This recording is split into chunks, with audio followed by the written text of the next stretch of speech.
Hello student, second school YouTube channel में आपका स्वागत है।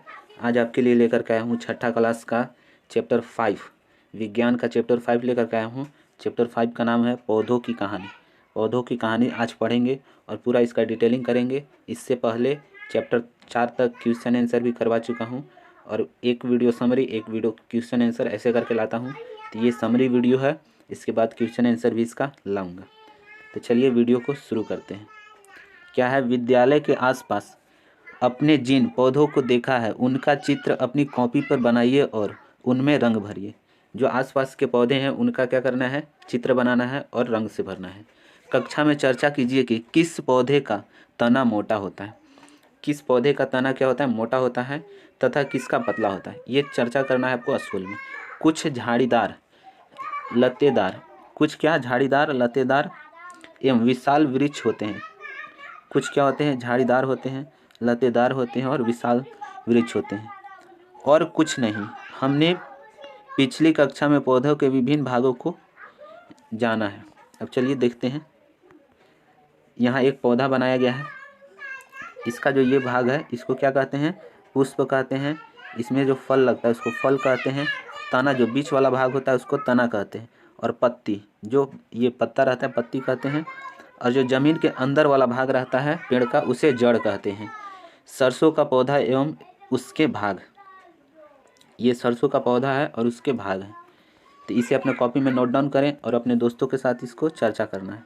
आइए हर्बेरियम बनाएं। क्या बनाते हैं, हर्बेरियम बनाते हैं।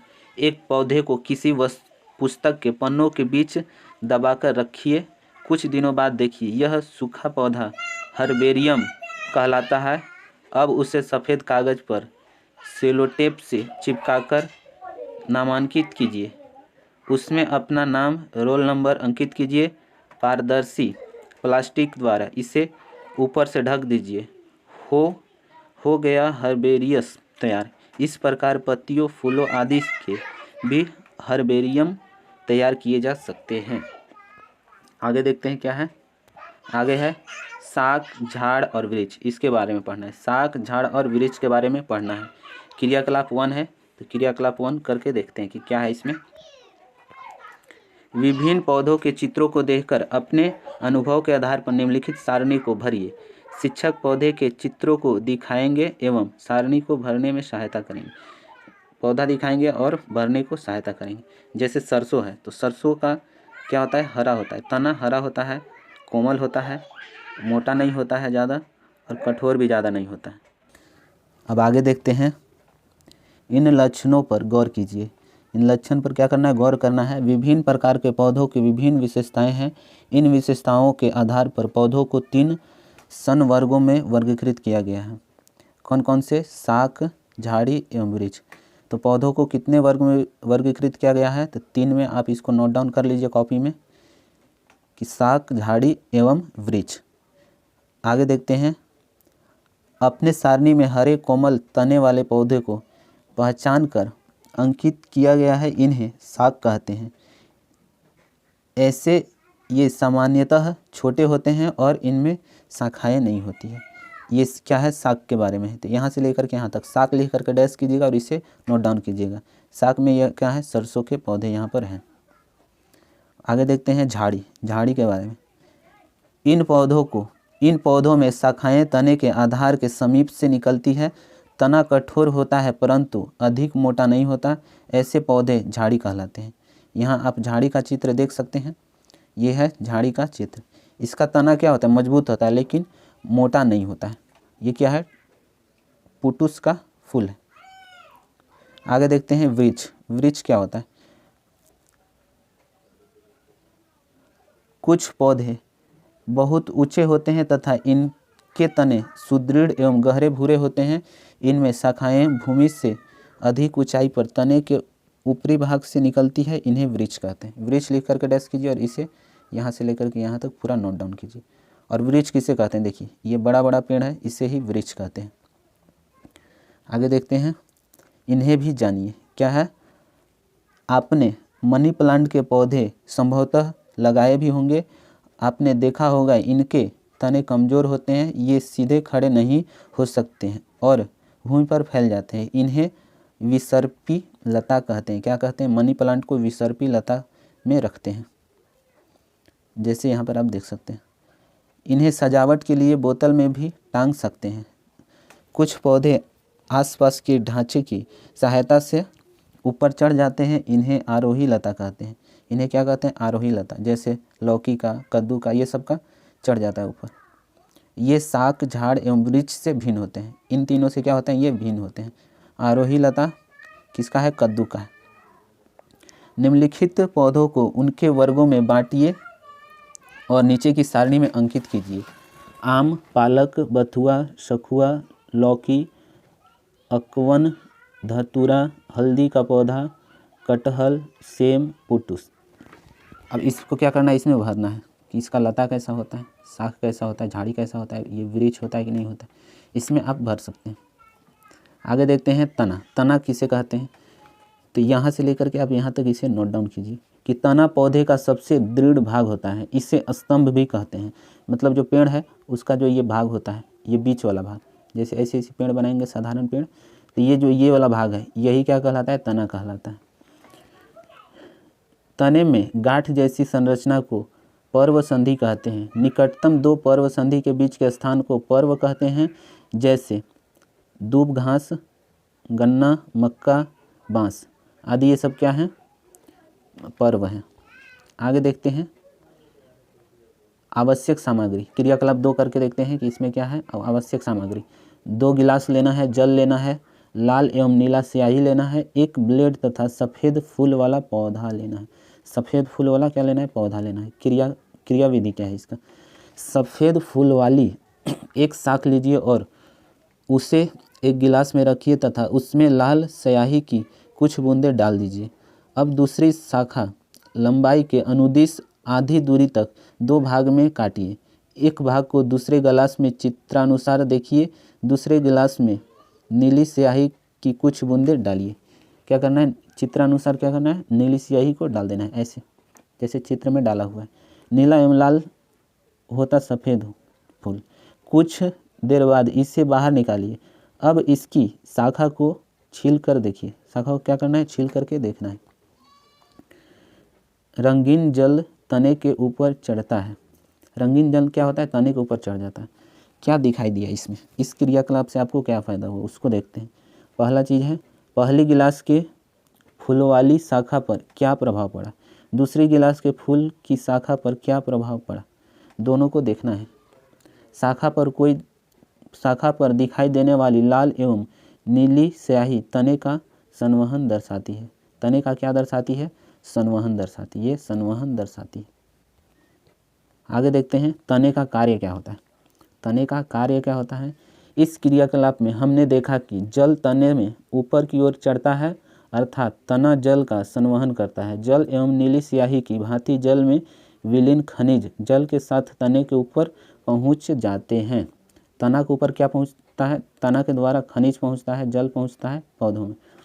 जल तथा खनिज तने की पतली नलिकाओं द्वारा पत्तियों तथा पौधों के अन्य भागों तक पहुंचते हैं और उन्हें पोषण प्रदान होते हैं। और अब पढ़ते हैं पत्ता के बारे में। यहाँ समझ लीजिए कि पानी और लवण किससे प्राप्त होता है? तो ये पौधे के जो स्ट्रीम है, ये वाला स्ट्रीम मतलब कि तना, इससे ऊपर जाता है और पत्तों में चला जाता है। आगे पढ़ते हैं पत्ता के बारे में। पत्ता को इंग्लिश में लीफ कहते हैं। क्या कहते हैं? लीफ। क्रियाकलाप 3 है। एक पत्ती को एक सफ़ेद कागज अथवा अपनी कॉपी के पन्ने के नीचे रखिए। चित्रकारी एक ही स्थान पर दबाकर पकड़िए। चित्रानुसार क्या करना है? एक जगह दबा करके पकड़ना है। अपनी पेंसिल को तिरछे कागज के उस भाग को उसके नीचे पत्ती है धीरे धीरे रगड़िए। क्या करना है? धीरे धीरे आराम आराम से रगड़ना है। पत्ती का छाप ध्यान से देखिए। ये क्या है? पत्ती का छाप हो गया है।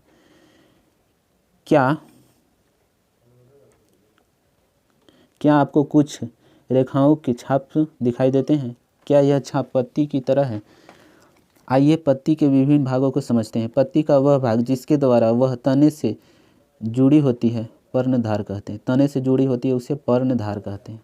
यानी ये तना से जुड़ा हुआ है। मान के चलिए ये तना है, तना से जुड़ा हुआ है, यहाँ पत्ता है इसे करके, तो ये क्या है? पर्णधार है। आगे देखते हैं पत्ती के चपटे हरे भाग को पर्णफलक कहते हैं।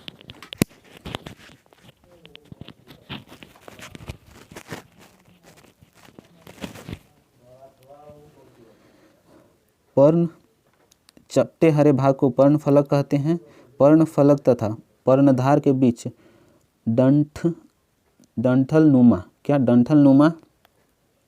डंठलनुमा भाग पर्णवृत्त कहलाता है। पत्ती में रेखित संरचनाओं में सिरा होते हैं। क्या होता है? सिरा होता है। आप यहाँ पर देख सकते हैं पत्ता का चित्र है। पर्णधार कहाँ होता है, पर्णवृत्त कहाँ होता है, ये वाला लाइन, और सिरा कहाँ होता है, शीर्ष कहाँ होता है, सबसे आगे वाला। पर्णफलक क्या होता है? जो ये पत्ता का भाग है ये पर्णफलक होता है। आगे देखते हैं। क्या आपको पत्ती के मध्य में एक मोटी सिरा दिखाई देती है? इसे मध्य सिरा कहते हैं। पत्तियों पर सिराओं द्वारा बनाए गए डिजाइन को सिरा विन्यास कहते हैं। यदि यह डिजाइन मध्य सिरा के दोनों ओर जाल जैसा है तो यह जालिका रूपी सिरा विन्यास कहलाता है। अगर दोनों तरफ है तो जालिका रूपी सिरा विन्यास कहलाएगा। घास की पत्तियों में यह सिराएं एक दूसरे के समानांतर होती है। ऐसे सिरा विन्यास को समानांतर सिरा विन्यास कहते हैं। क्या कहते हैं? समानांतर सिरा विन्यास कहते हैं। यहाँ पर पत्ता है, पत्ती का सिरा विन्यास। यहाँ पर पत्ती का क्या है? सिरा विन्यास दिया हुआ है। पत्ती के कार्य। आइए अब क्रियाकलाप के माध्यम से पत्ती के कार्य को समझते हैं। क्रियाकलाप आपके बीच क्या है? 4 है। आवश्यक सामग्री, कोई शाख या पौधा, पॉलीथीन के 2 पारदर्शी थैले तथा कुछ भाग धागा। क्या लेना है? धागा लेना है। इस क्रियाकलाप को दिन के समय करना चाहिए जब धूप खिली हो। इस क्रियाकलाप के लिए आपको स्वस्थ, भली भांति सिंचित और धूप में रखे हुए पौधों को लेना चाहिए। ये सब आपको कि मतलब दिन में ही करना है और अच्छे पौधों को लेना है। किसी पौधों की पत्ती वाली शाखा को चित्रानुसार एक पॉलीथीन की थैली से ढककर धागे से बांध दीजिए। दूसरे पॉलीथीन की खाली थैली पर भी धागा बांधकर धूप में रख दीजिए। कुछ घंटों बाद अवलोकन कीजिए। क्या किसी थैली के अंदर जल की बूंदें दिखाई देती है कि नहीं? किसी थैली में जल की बूंदें दिखाई। क्या आप बता सकते हैं कि यह बूंद कहाँ से आई? मतलब जो बूंदें दिखाई दिया वो कहाँ से आया? तो इसको आगे देख लेते हैं अच्छा से। क्या है? नोट। क्रियाकलाप के बाद पॉलीथीन की थैली को हटाना मत भूलिए, मतलब उसको हटा दीजिए। जैसे यहाँ देखिए ये बना हुआ है और फिर इसको क्रियाकलाप के बाद क्या करना है? इसको हटा देना है। जल की यह बूंदें पत्ती से जलवाष्प के रूप में निकली है। इस क्रियाकलाप को वाष्पोत्सर्जन कहते हैं। इस प्रक्रम के द्वारा पौधे बड़ी मात्रा में वायुमंडल में जल विमुक्त करते हैं। बड़ी मात्रा में क्या करते हैं? वायुमंडल में जल विमुक्त करते हैं। जल मतलब छोड़ते हैं। पत्तियों द्वारा प्रकाश संश्लेषण। अब इसके बारे में देख लेते हैं। पृथ्वी के सभी जीवधारी के लिए भोजन का एकमात्र स्रोत हरे पेड़ पौधे हैं। पौधे सूर्य के प्रकाश की उपस्थिति में जड़ों द्वारा भूमि से जल एवं खनिज लवण अवशोषित करते हैं।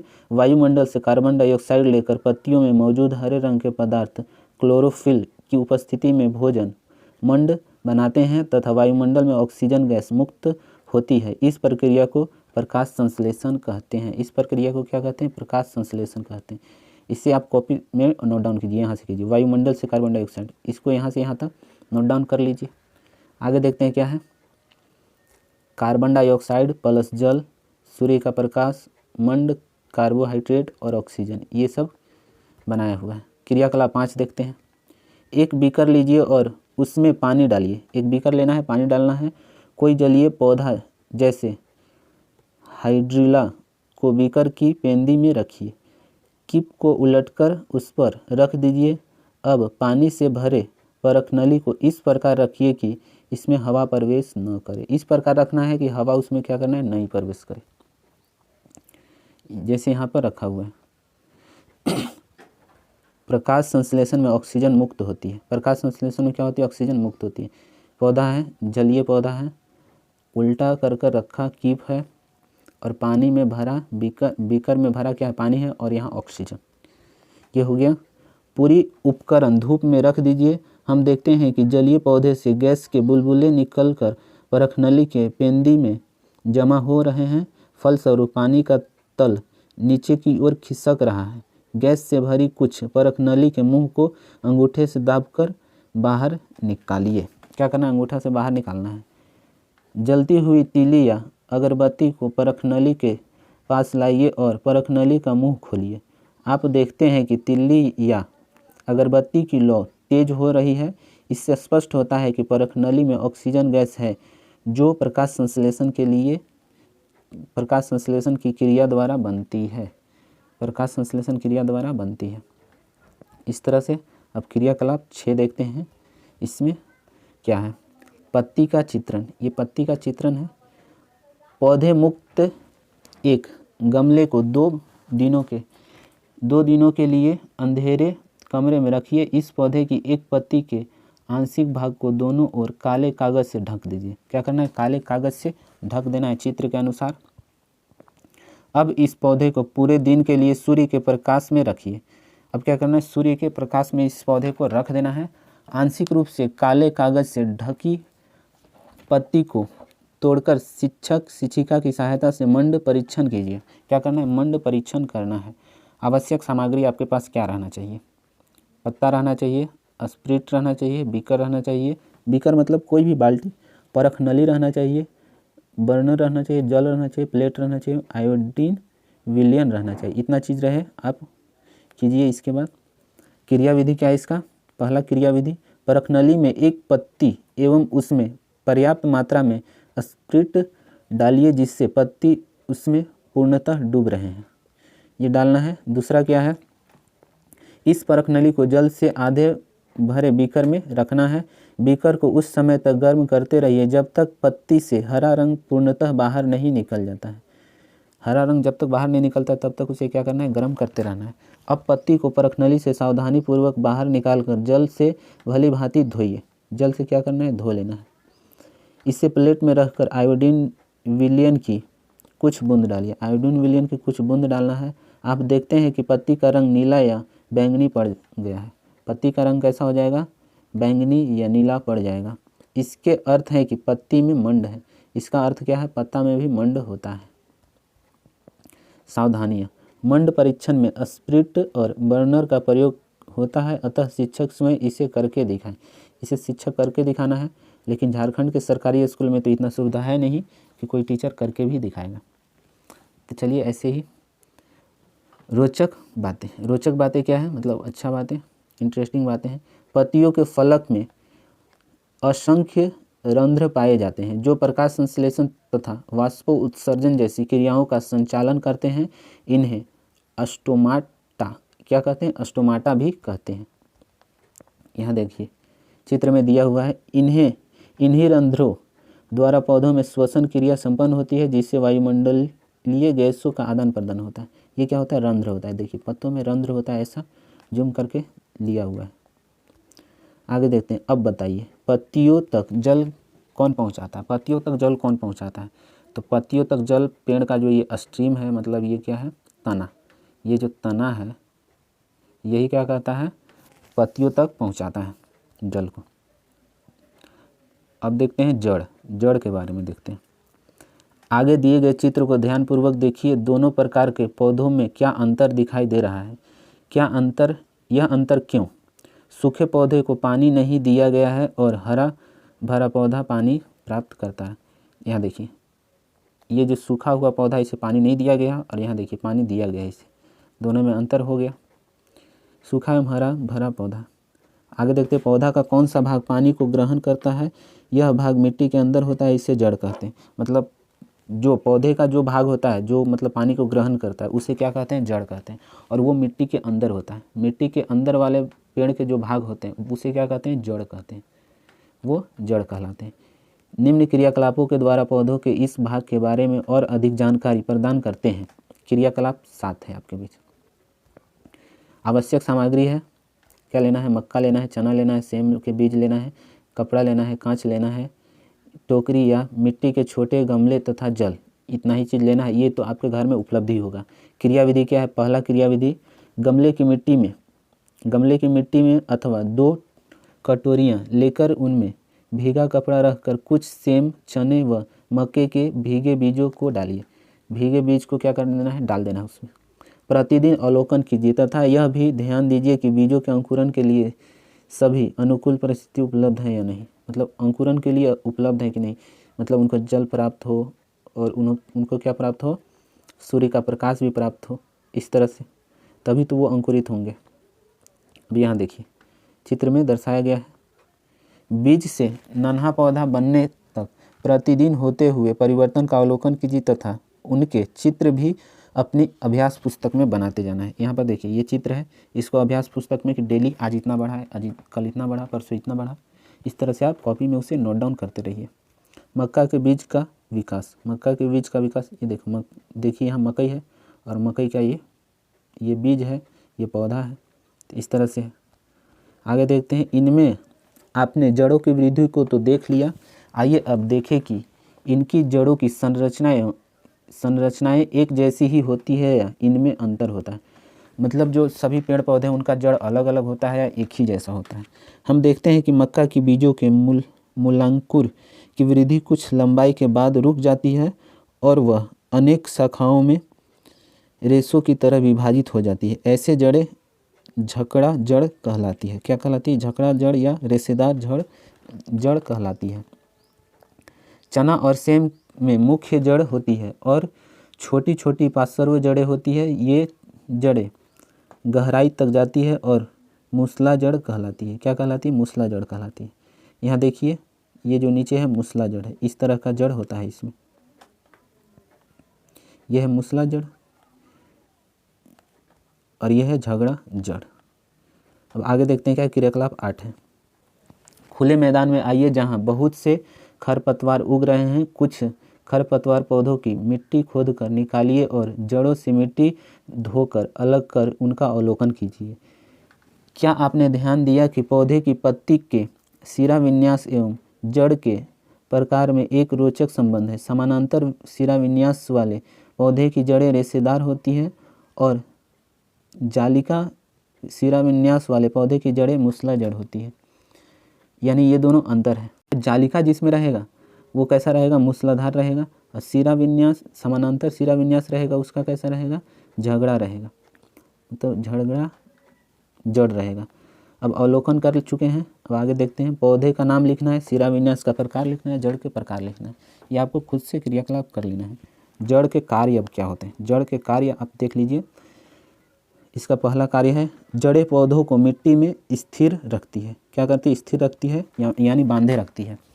जड़ें मिट्टी से जल एवं खनिज लवणों का अवशोषण कर तना, पत्ती एवं पौधों के अन्य भागों तक पहुंचाती है। जड़ें भोजन का भी संचयन करती है, जैसे गाजर, मूली, शकरकंद, शलजम, ये सब जड़ से प्राप्त होते हैं। तो ये भोजन का भी संचयन करती है। और जड़ से ही क्या होता है? पेड़ पौधों में पानी पहुंचता है। मान के चलिए यहाँ जड़ है तो जड़ से ही पानी ऊपर पहुंचता है। आगे देखते हैं पुष्प। पुष्प के बारे में, यानी पुष्प, फूल, फ्लावर इंग्लिश में कहते हैं। 2 चित्र दिए गए हैं, इनमें से कौन सी स्थिति में आप पौधों को भली भांति पहचान सकते हैं? आप उत्तर निश्चित ही बी चित्र होगा। पर क्यों? क्योंकि इस चित्र बी में फूल भी दिखाई दे रहे हैं। पौधा का सबसे आकर्षक और महत्वपूर्ण अंग पुष्प होता है। सबसे आकर्षक अंग पौधा क्या होता है? पुष्प होता है। यहाँ पर देखिए आप बता सकते हैं कौन पुष्प है, ये है कि ये, देखिए ये है पुष्प, फूल है, और यहाँ देखिए फूल है नहीं है। और पौधा का सबसे आकर्षक भाग क्या होता है? फूल ही होता है। क्रियाकलाप 9 करके देखते हैं। अपने परिवेश में उपलब्ध किसी खिले हुए पुष्प का अध्ययन कीजिए। खिले हुए पुष्प का अध्ययन करना है, मतलब खिला हुआ पुष्प है उसका अध्ययन कीजिए। उसका चित्र अपनी अभ्यास पुस्तक में बनाकर नामांकित करना है। इन्हें भी जानिए। क्या है? गेंदा, सूरजमुखी व गुलदाउदी एक पुष्प नहीं बल्कि पुष्प गुच्छा है। ये क्या है? पुष्प नहीं, पुष्प गुच्छा है। इसे आप कॉपी में नोट डाउन करें। पुष्प के अंग क्या क्या होते हैं, मतलब इसके अंग क्या होते हैं? हमारे शरीर में जो अंग होते हैं, पार्ट होते हैं, वैसे ही पार्ट। तो बाह्य दल, बाह्य दल क्या है? बाह्य दल हरे रंग के होते हैं और कली की अवस्था में पुष्प की भीतरी अंगों की सुरक्षा करते हैं। हरे होने के कारण ये प्रकाश संश्लेषण भी करते हैं। पंखुड़ी, पंखुड़ी के बारे में देखते हैं क्या है। पुष्प का रंगीन भाग पंखुड़ी कहलाता है। यह पुष्प का सबसे आकर्षक भाग होता है। यह परागकण के लिए कीटों को आकर्षित करता है। विभिन्न प्रकार के पौधों में पुष्प के पंखुड़ी की संख्या और रंग भिन्न भिन्न होते हैं, अलग अलग प्रकार के होते हैं। पुष्प के देखिए ये क्या है, भाग है। आगे देखते हैं क्रियाकलाप 10। क्रियाकलाप 10 में क्या है, अपने परिवेश में उपलब्ध विभिन्न पुष्पों के चित्र बनाकर पंखुड़ियों में रंग भरिए। क्या करना है, चित्र बनाना है और रंग भरना है पंखुड़ियों में। पुंकेसर, पुंकेसर के बारे में जान लेते हैं। पुष्प के भीतर धागे जैसी रचना पुंकेसर कहलाती है। यहाँ इसे पुंकेसर लिख करके डैश कीजिए और इसको लिखिए कि पुंकेसर के भीतर धागे जैसी संरचना पुंकेसर कहलाती है। यह पुंकेसर का नाम नर भाग है। यह क्या है, पुंकेसर का नर भाग है। पुंकेसर का ऊपरी सिरा फूला हुआ होता है। इसे परागकोश कहते हैं, जिसमें परागकण होता है। परागकोश के नीचे का भाग तंतु कहलाता है। ये आपको पूरा का पूरा लिख ही लीजिए, ये पूरा आपको इम्पोर्टेंट है। यहाँ पर देखिए ये क्या है, पुंकेसर है और परागकण है, दो चित्र दिया हुआ है। स्त्री केसर क्या होता है, इसे भी जान लीजिए। पुष्प के मादा भाग को स्त्री केसर कहते हैं और पुंकेसर कहते हैं नर भाग को। यह पुष्प के मध्य में स्थित होता है। इसके 3 भाग होते हैं। नीचे का फूला हुआ भाग अंडाशय, अंडाशय से लगी डंठल जैसी संरचना वर्तिका, और वर्तिका के अग्रभाग पर फूली हुई संरचना वर्तिकाग्र कहलाती है। अंडाणु में बीजांड होता है। अंडाणु में क्या होता है, बीजांड होता है। और यहाँ पर चित्र दिया हुआ है, देखिए ये चित्र दिया हुआ है, आप अपने कॉपी में इसे बना भी लें। क्रियाकलाप 11 देखते हैं क्या है। अंडाशय के आंतरिक संरचना के अध्ययन के लिए इसे चित्रानुसार काटिए। अंडाशय की काट को सूखने से बचने के लिए प्रत्येक काट पर जल की बूंदें डालिए। आवर्धक लेंस की सहायता से अंडाशय के आंतरिक रचना का अध्ययन कीजिए। अंडाशय में छोटी छोटी गोल संरचनाएं दिखाई देगी, यही बीजांड है। इन भागों के चित्र बनाना है। इन भागों क्या बनाना है, चित्र बनाना है। अब आगे देखते हैं अगला क्या है।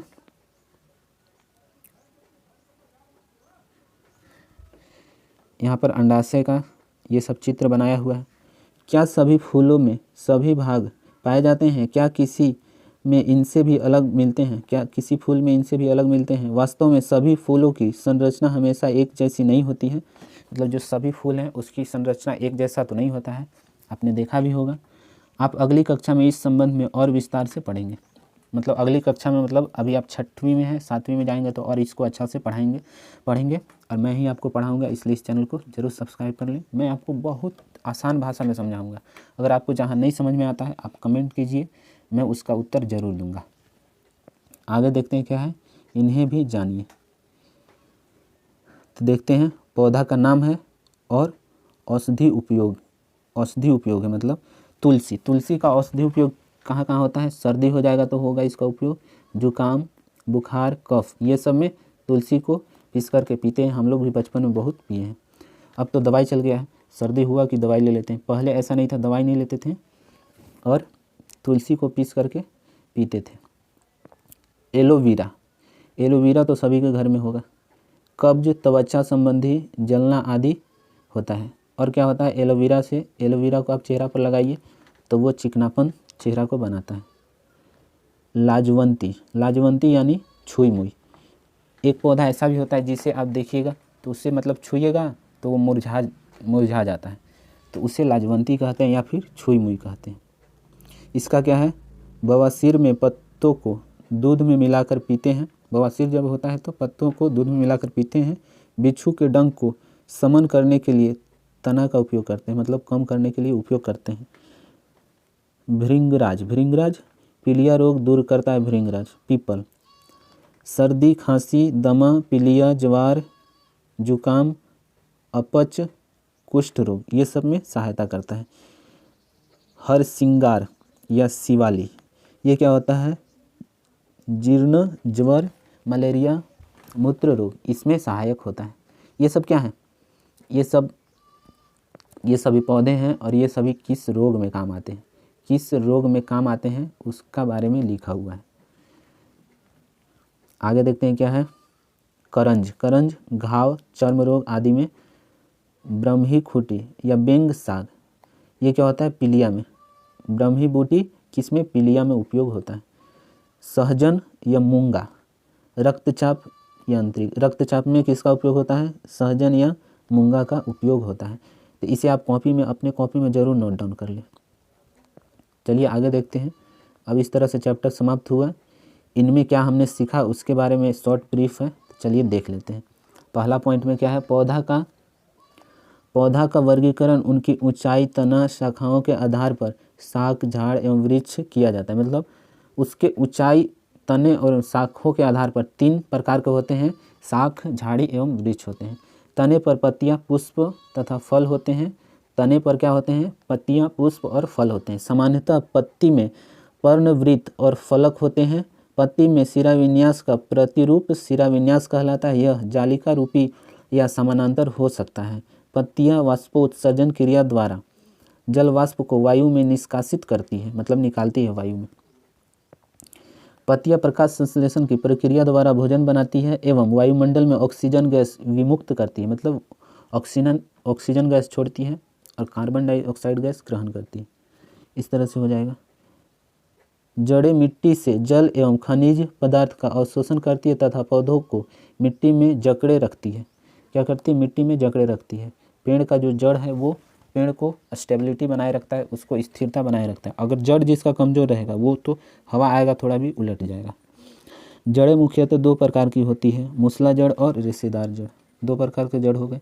जालिका रूपी शिराविन्यास युक्त पत्तियों वाले पौधों की जड़ें मूसला जड़ होती है, जबकि समानांतर शिराविन्यास युक्त पत्तियों वाले जड़ों को रेशेदार जड़ कहते हैं। पुष्प के विभिन्न भाग बाह्यदल, पुंकेसर, स्त्रीकेसर एवं अंडाशय होते हैं। कुछ जड़ें भोजन का संग्रहण भी करती है, जैसे गाजर। इस तरह से पूरा चैप्टर समाप्त हुआ और ये जो लास्ट का ब्रीफ रहता है इसे भी आप अपने कॉपी में नोट डाउन जरूर कर लें। तो इसी तरह वीडियो देखने के लिए इस चैनल को ज़रूर सब्सक्राइब कर लें, अपने दोस्तों के साथ भी शेयर कर लें और अपने भाई बहन के साथ भी शेयर कर लें। जो भी कंपटीशन की तैयारी भी करते हैं, जिनका साइंस बिल्कुल कमज़ोर है, वो इस वीडियो को देख सकते हैं। मैं आपको छठा पढ़ाऊँगा, 7वां पढ़ाऊँगा, 8वां, 9वां, 10वां तक साइंस पढ़ाऊँगा और वहाँ तक जो पढ़ लिया उसको कंपटीशन लेवल में भी तैयारी करने में बहुत ही अच्छी होगी, सुविधा होगी और कुछ नहीं याद करना पड़ेगा, ज़्यादा भारी भी नहीं रहेगा। तो इसलिए अपने भाई बहन दोस्त सभी को शेयर भी कीजिए। धन्यवाद।